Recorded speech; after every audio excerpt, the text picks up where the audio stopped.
चलिए आज मैं आपको वारंट केस और समन केस के बारे में एक डिफिनिशनल एस्पेक्ट को कवर करता हूं। सबसे पहले बताता हूं कि वारंट केस और समन केस का डिफिनेशन हमारे VNSS 2023 में दिया गया है। वारंट केस को डिफाइन किया गया है सेक्शन 2 के क्लाउज 1 के सब क्लाउज जेड में, जबकि समन केसेस को डिफाइन किया गया है सेक्शन 2 के क्लाउज 1 के सब क्लाउज एक्स में। ओके, तो सबसे पहले मैं वारंट केस के बारे में बता रहा हूं कि इसमें ऐसे ऑफेंसेस जिसमें तीन कैटेगरी के अगर पनिशमेंट प्रोवाइड किए गए हैं, जो भी ऑफेंस होगा they all be considered as a warrant case.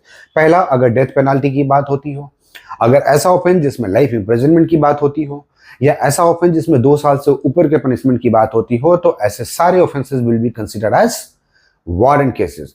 ठीक इसके अपोजिट जो है वो समन केस है, जो कि जिसमें डिफिनेशन में दिया गया है कि apart from those cases falling in warrant cases will be considered as summon cases.